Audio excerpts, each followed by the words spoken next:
Madame la maire, mes chers collègues, le Fonds social européen est l'un des 5 fonds structurels de la politique européenne de cohésion. Il a vocation à lutter contre la pauvreté et la promotion de l'inclusion. Il vise donc les publics les plus éloignés de l'emploi et les moins qualifiés. Il est donc un pilier très fort de la politique européenne car il représente 1/3 du budget de l'Union. Depuis 2014, l'attribution, la gestion et le contrôle de ces fonds a été délégué à la ville de Paris. Alors pour la ville, c'est une réelle chance, puisque cela vient abonder à hauteur de 27 millions d'euros son budget pour lutter contre la pauvreté et l'inclusion. Certes, une fois sélectionnés, les projets au service de l'inclusion doivent être cofinancés à hauteur de 50% par la collectivité, en l'occurrence le département de Paris, mais l'inclusion sociale fait partie des prérogatives centrales de la ville, donc c'est bien normal. Et puis, la ville bénéficie même de crédits d'assistance technique pour financer la gestion de ces fonds. Bref, le FSE, c'est une aide très substantielle pour mener des politiques qui relèvent directement des prérogatives de la ville. Alors cette délibération, elle appelle plusieurs réflexions.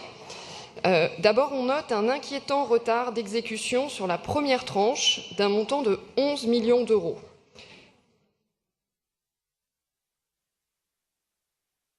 Oui. Oui, mais en fait... Très bien, merci. Une première tranche donc qui a servi à financer 44 projets en faveur de l'insertion professionnelle des publics les plus éloignés de l'emploi. Cette sous-exécution, elle se confirme dans le cadre de la deuxième partie de la Convention, dans la mesure où nous allons nous prononcer sur les projets éligibles au FSE pour un montant de 517 000 € sur une enveloppe totale de 16 millions disponibles. Alors dès lors, si nous approuvons les 8 opérations, on parle bien de 8 et non de 9, puisque l'un des projets a reçu un avis défavorable. Le département aura programmé 51% des 27 millions de crédits FSE sur la période 2015-2020. Alors c'est une question de sous-exécution dont on a déjà pu débattre mercredi, mais ça se répète. Or c'est un pan majeur de la politique d'inclusion de la ville. Ici, on parle de 9 projets se répartissant en 2 types d'actions au service de l'inclusion, le retour à l'emploi des plus de 45 ans, ainsi que les parcours linguistiques à visée professionnelle. Cette sous-exécution est donc éminemment dommageable. Et puis, il y a la question de la sous-communication aussi. Je disais tout à l'heure que le FSE est une action européenne indispensable et pourtant peu connue des citoyens. Et lorsqu'on voit la communication que la ville en fait, ce n'est guère étonnant. Sur le site internet de la ville, il est écrit « Depuis 2015, Paris s'engage avec l'Europe et devient gestionnaire du FSE.